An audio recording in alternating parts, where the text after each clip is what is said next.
मुरादाबाद के दिल्ली रोड स्थित circuit house में उप मुख्यमंत्री केशव प्रसाद मौर्य ने मंडल की समीक्षा बैठक की। बैठक के दौरान जनपद मुरादाबाद और आसपास के जिलों में किए जा रहे विकास कार्यों पर चर्चा की गई। इस दौरान मंडल आयुक्त, जिला अधिकारी, नगर आयुक्त, मुख्य विकास अधिकारी के साथ जनपद के सभी अधिकारी मौजूद रहे। मंडलीय समीक्षा बैठक के दौरान उप मुख्यमंत्री केशव प्रसाद मौर्य ने सभी को दिशा निर्देश दिए कि जो कार्य अधूरे हैं उनको तेजी के साथ किया जाए और विकास कार्य योजनाओं के अंतर्गत जो अधूरे कार्य हैं उन्हें धर्मस्थल पर करने के लिए सभी लोग काम करें। सरकारी योजनाओं का लाभ भी सभी को पहुंचना चाहिए। मंडलीय समीक्षा बैठक संपन्न होने के बाद उप मुख्यमंत्री केशव प्रसाद मौर्य ने पत्रकार वार्ता के दौरान सपा और कांग्रेस पर जमकर निशाना साधा। साथ ही मुरादाबाद में तेजी के साथ विकास कार्य हो रहे हैं, उस पर भी सभी को जानकारी दी। केशव प्रसाद मौर्य का कहना था कि कोर्ट का आदेश आने वाला है और नगर निकाय चुनाव के लिए भारतीय जनता पार्टी पूरी तरह तैयार है।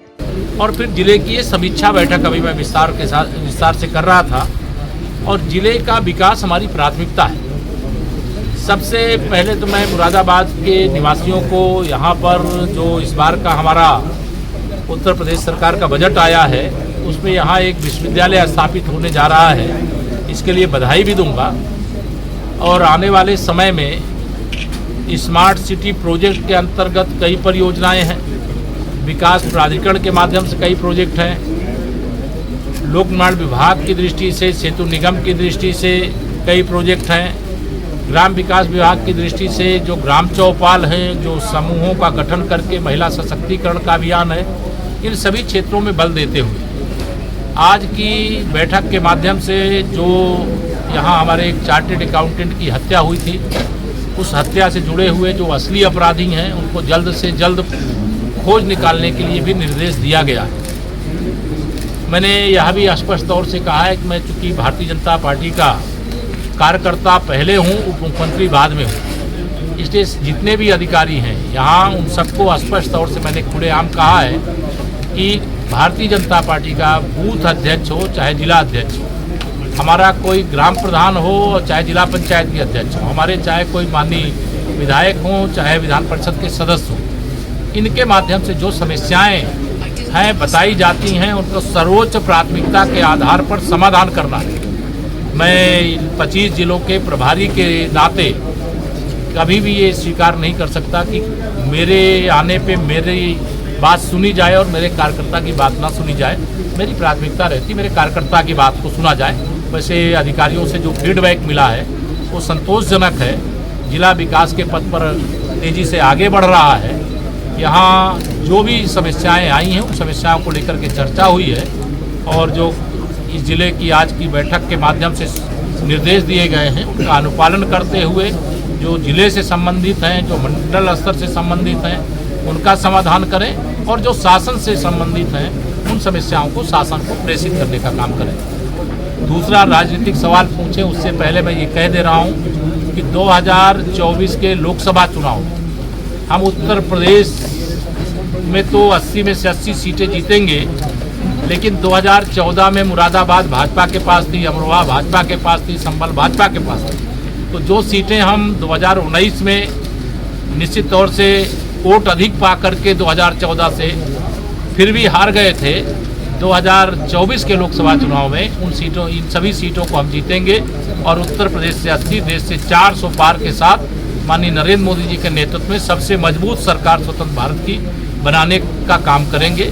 यह मैं राजनीतिक दृष्टि से आपके सवाल आए उससे पहले मैंने बता दिया। जी सर, आपके द्वारा कहा गया अखिलेश यादव का अगर बस चले तो मेरी हत्या करा सकते हैं, क्या मामला सर? क्या नहीं, मैं आप उसको गलत परिप्रेक्ष्य में लिए हैं, क्योंकि समाजवादी पार्टी के मुखिया श्री अखिलेश यादव जी लगातार अहंकारपूर्ण बयान देते रहते हैं और मैं जब भी हमारा जो वैचारिक दृष्टि से, राजनीतिक दृष्टि से विरोधी दल का भी नेता होता है तो उसके प्रति आदर सूचक शब्दों का प्रयोग करते हैं, लेकिन श्री अखिलेश यादव जी की आदत है अपमानजनक शब्दों का प्रयोग करना। और पिछड़ा वर्ग का मतलब वो सैफई परिवार को पिछड़ा वर्ग मानते हैं, बाकी किसी को पिछड़े वर्ग का नहीं मानते हैं। इसलिए वह जो गलत शब्दों का प्रयोग लगातार करते हैं और जो जहर उगलने का काम करते हैं वह आप सब आपके चैनलों ने सब देखा है। उसके क्रम में जो सवाल था उसका मैंने जवाब दिया है कि उनका बस चले तो मुझे वह ऐसे सभी स्थानों पर से हटा दे, चूँकि सपा समाप्तवादी पार्टी बनने जा रही है। सपा एक डूबता हुआ जहाज है। सपा का अब राजनीति में, उत्तर प्रदेश की राजनीति में कोई भविष्य नहीं है। सपा बयानबाजी में है, जमीन पर नहीं है। उनके पास गुंडे, अपराधी और माफिया हैं, उनके पास जनता नहीं है। जनता भारतीय जनता पार्टी की डबल इंजन सरकार के कार्यों से प्रसन्न है। हमारे पार्टी के कार्यकर्ता दिन रात मेहनत कर रहे हैं। इसलिए आदरणीय प्रधानमंत्री नरेंद्र मोदी जी के नेतृत्व में देश और आदरणीय मुख्यमंत्री योगी आदित्यनाथ जी के नेतृत्व में प्रदेश मजबूती से आगे बढ़ रहा है। और इसका हमें लगातार जब भी चुनाव होते हैं उसमें विजय मिलती है। सरकार में हम लोग आते हैं और जनता की सेवा करते हैं। कैसे जी जान का खतरा बताया, एक आपका बयान बोला, है कि- उसी पे तो बोला मैंने, आप सुने। नगर निकाय चुनाव को लेकर क्या लग रहा अभी तो माननीय सर्वोच्च न्यायालय में कल सुनवाई है। माननीय सर्वोच्च न्यायालय जो भी आदेश देगा, भारतीय जनता पार्टी चुनाव के लिए तैयार है और 27% पिछड़े वर्ग का जो आरक्षण है वह सुनिश्चित करते हुए चुनाव कराएंगे। ये है कि हिंदू नंबर पर जो छुट्टी की घोषणा हुई तो सपा सांसद एहतियात मिर्जापुर बंद में। देखिए, हिंदू नववर्ष पर देश की संसद में छुट्टी हुई, मैं उसका स्वागत करता हूँ। उत्तर प्रदेश सरकार के माध्यम से श्री रामचरितमानस का अखंड पाठ हर जिले में कराया जाए, समितियों का गठन करके। यह नवरात्रि का समय है तो माँ दुर्गा सप्तशती का पाठ कराया जाए, ऐसे आयोजन किए जाएं। वो हम लोगों ने सरकारी स्तर पर भी व्यवस्था की है। और जो इस प्रकार के बयान देते हैं उनके बयान का कोई महत्व नहीं है, उनके बयान को कोई गंभीरता से नहीं लेता और ऐसे बयान को मैं रिजेक्ट करता हूँ।